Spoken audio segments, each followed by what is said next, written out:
Hello guys, welcome back to my YouTube channel S chemistry a way of success. मैं हूं आपका educator Shivam Mishra. यहाँ पे हम लोग कुछ पॉइंट को कवर करने वाले हैं जो कि आपके बायोलॉजी के हैं, ठीक है ना। हर एक टॉपिक में आपका कवर करवा रहा हूँ आपके अपने यूट्यूब चैनल एस केमिस्ट्री द्वारा। तो बिल्कुल आपको बस मेहनत करना है, मन लगा के आपको हमारे साथ क्या करनी है, पढ़ाई करनी है जितनी हो सके। बाकी आपको जो भी हो सकेगा मैं सारा सारा आपको पढ़ाने वाला हूँ, ठीक है ना। तो आपको बिल्कुल भी टेंशन नहीं लेना है, स्मार्ट वर्क करना है यार, हार्ड वर्क करने से कोई मतलब बिल्कुल भी नहीं है। भी फिगर मैं आपको यहाँ पे सारी चीज समझा रहा हूँ, तो बहुत ज्यादा आपको चिंता नहीं करनी है पढ़ाई को लेके। जब आपको सारा चीज मैं यहाँ पे उपलब्ध करवा रहा हूँ तो क्यों चिंता करते हैं यार। आज हम आपको पढ़ाने वाले हैं पराग स्त्री केसर पारस्परिक क्रिया या पराग स्त्री केसर संकर्षण होता क्या है। देखिए, बहुत ज्यादा डिटेल में नहीं जानना है, क्योंकि जब पेपर में बैठेंगे ना तो आपको लिखना है।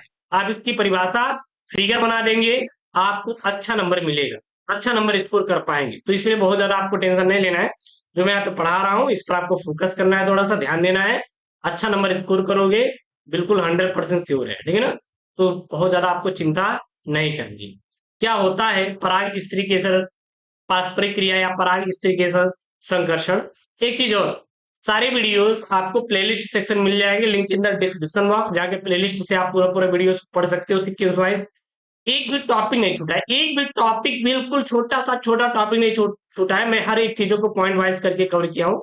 इसके बाद आपको वन शॉट वीडियो आपको मिल जाएगा, ठीक है ना। और सारे नोट्स आपको पीडीएफ टेलीग्राम पे मिल जाएंगे। अगर आपको कोर्स चाहिए भाई साहब सारे सब्जेक्ट का, तो एक जगह पे जाइए, एसकेएम स्टडी को प्ले स्टोर से डाउनलोड कीजिए, link in the description box, और रिवोल्यूशन बैच को ज्वाइन कीजिए। 999 में पूरे साल की तैयारी। और क्या चाहिए आपको, चलिए तो ये हो गया। तो इसमें लिखेंगे, ये सबसे पहले जानते हैं परिभाषा क्या होता है। तो वर्तिकाग्र पर उपस्थित परागकणों से लेकर पराग नलिका की भ्रूणकोश में प्रवेश की होने वाली सभी घटनाओं को पराग पराग स्त्री केसर पारस्परिक क्रिया कहते हैं। क्या कहते हैं? पराग स्त्री केसर पारस्परिक क्रिया कहा जाता है। तो पराग स्त्री केसर पारस्परिक क्रिया क्या होता है, तो यहाँ पे देखेंगे, ये आपका क्या है, ये आपके वर्तिकाग्र है। क्या है? ये आपका वर्तिकाग्र है। ये आपका वर्तिकाग्र हो गया। और ये क्या है यहाँ पे? अंकुरित अंकुरित अंकुरित पराग कण, अंकुरित परागकण। अब जो ये अंकुरित परागकण है, ये क्या करते हैं, यहाँ पे वर्तिकाग्र पर आते हैं। और वर्तिकाग्र पर आते हैं तो पराग नलिका होती है। देखिए यहाँ पे पराग नलिका होती है, ये पराग नलिका के द्वारा कहां पर प्रवेश करते हैं? भ्रूणकोश के अंदर यहाँ पे प्रवेश कर रहे हैं। तो अंकुरित परागकणों का वर्तिकाग्र से पराग नलिका से होते हुए भ्रूणकोश में प्रवेश की सारी घटनाओं को क्या कहते हैं हम लोग? पराग स्त्री केसर संकर्षण कहा जाता है। ये क्या है? आपका पराग नली है या पराग नली क्या होता है, ठीक है ना। ये आपके ध्रुवी केंद्रक है, ये ध्रुवी केंद्रक है, आपको पता होगा। और ये अंड कोशिका है, और ऊपर वाली क्या होती है? प्रतिमुखी कोशिका होती है, ठीक है ना। और ये क्या आपका? ये आपका है अंडाशय। क्या है? अंडाशय है। इसके अंदर क्या पाए जाते हैं? आपके अंडक पाए जाते हैं। क्लियर है ना। तो अगर पूछा जाए कि पराग स्त्री केसर पारस्परिक क्रिया या पराग स्त्री केसर संकर्षण क्या होता है, तो सीधा लिखिएगा, वर्तिकाग्र पर उपस्थित परागकणों से लेकर पराग नलिका के भ्रूणकोश में प्रवेश प्रवेश तक की जो होने वाली घटनाएं होती है उसे हम लोग क्या कहते हैं? पराग स्त्री केसर पारस्परिक क्रिया या पराग स्त्री केसर संकर्षण कहा जाता है। ये चीजें क्लियर हुई कि नहीं? तो ये आप क्लियर कर लीजिए, बहुत इंपॉर्टेंट है। हर चीज मैं आपको फिगर के माध्यम से समझा रहा हूं। उसके बाद है आपका कृत्रिम संकरणीकरण। क्या यहाँ पे? कृत्रिम संकरणीकरण। ये कृत्रिम संकरणीकरण क्या होता है, किसे कहते हैं कृत्रिम संकरणीकरण? तो आप सीधा लिखेंगे, दो भिन्न प्रजातियों के मध्य संकरण यानी कि कृत्रिम परागण करवाकर नई पादप जातियों की निर्माण करने की प्रक्रिया को कृत्रिम संकरीकरण कहलाता है। तो कृत्रिम संकरीकरण क्या किसे कहते हैं? दो अलग अलग प्रजातियों के मध्य, दो अलग अलग प्रजातियों के पादपों के मध्य कृत्रिम परागण द्वारा, यानी कि एक आर्टिफिशियल पॉलिनेशन के द्वारा नई पादप जातियों के निर्माण की प्रक्रिया को क्या कहते हैं? कृत्रिम संकरीकरण कहते हैं, ठीक है ना। कृत्रिम संकरण में वांछित लक्षणों वाली पादपों प्रजातियों का चयन किया जाता है। ठीक है ना, इसमें क्या किया जाता है, कृत्रिम संकरण की बात करें तो इसमें वो जो वांछित लक्षण वाले पादपों रहते हैं उनकी प्रजातियों क्या करते हैं हम लोग चयन करते हैं और अवांछित परागकण से इसे सुरक्षित बचाकर रखना चाहिए।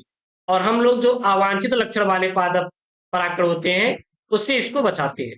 तो ये इंपॉर्टेंट होता है, बस दो इंपॉर्टेंट है यहाँ पे। सबसे पहले इसकी परिभाषा अगर आ जाए तो सीधा लिखना है कि दो भिन्न प्रजातियों के मध्य यानी कृत्रिम परागण करवाकर नई जातियों के पादपों का निर्माण ही कृत्रिम संकरीकरण कहलाता है।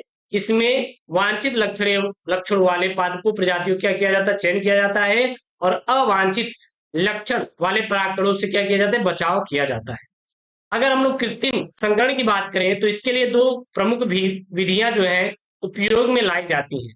अब ये दोनों इंपॉर्टेंट है, ये दोनों इंपॉर्टेंट है कि विपुंसन क्या होता है और थैलीकरण किसे कहते हैं। तो ये दोनों आपके लिए इंपॉर्टेंट है, तो ये आपको याद होना चाहिए अच्छे से। तो ये विपुंसन क्या होता है और थैलीकरण क्या है, ये आपके लिए इंपॉर्टेंट है, याद होना चाहिए। तो इसमें लिखेंगे द्विलिंगी पुष्प में कृत्रिम संकरीकरण अथवा वांछित परागकण के लिए द्विलिंगी पुष्प में कृत्रिम संकरीकरण अथवा वांछित परागण के लिए परागकोशों को पुष्प की कलिका अवस्था में हटाने की प्रक्रिया विपुंसन कहलाता है। विपुंसन का मतलब यह है कि जो पराग कोष होते हैं इनको पुष्प की कलिका अवस्था में ही काट कर हटा लिया जाता है और इसे क्या कहते हैं, विपुंसन कहा जाता है। तो विपुंसन का मतलब क्या है, द्विलिंगी पुष्प में कृत्रिम संकरीकरण अथवा वांछित परागण के लिए परागकोशों को पुष्प की कलिका अवस्था में ही हटाना क्या कहलाता है, विपुंसन कहलाता है। क्लियर है ना। द्विलिंगी पुष्प में कृत्रिम संकरीकरण के लिए परागकोशों को पुष्प की कलिका अवस्था से ही हटा देना ही हमारा क्या कहलाता है, विपुंसन कहलाता है। उसके बाद आपका थैलीकरण क्या होता है, बैगिंग, जिसे इंग्लिश में क्या नाम दिया जाता है, इसको बैगिंग का नाम देते हैं। अब ये बैगिंग भाई साहब क्या होता है, तो सीधा आप लिखेंगे इसमें विपुंसित मादा पुष्प को अवांछित परागकणों के संदूषण होने से बचाने के लिए किसी पेपर बैग से ढकने की प्रक्रिया को बैगिंग यानी कि बोरा वस्त्राकरण कहा जाता है। तो बोरा वस्त्राकरण यानी कि बैगिंग क्या होता है, तो आप लोग सीधा ध्यान दीजिएगा, यहाँ पे अपने आप को मैं हाइड कर लूं ताकि आपको यहाँ पे दिखाई देने लगे।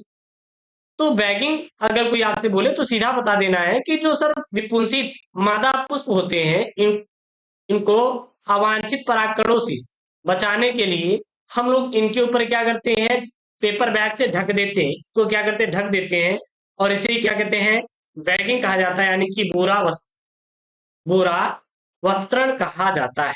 इसे हम लोग क्या कहते हैं, थैलीकरण कहते हैं। तो ये चीज आपको क्लियर हो गई यहाँ पे कि कृत्रिम संकरीकरण क्या होता है और परागकण स्त्री के साथ पारस्परिक क्रिया में आपको समझा दिया होता क्या है। इसका इमेज बना लीजिए, फोटो यहाँ पे बगल में दिया है। फिर कृत्रिम संकरणीकरण क्या होता है और कृत्रिम संकरणीकरण के प्रकार जैसे विपुंसन और थैलीकरण क्या होता है, दोनों की परिभाषा मैंने यहाँ पे डिटेल में दिया है।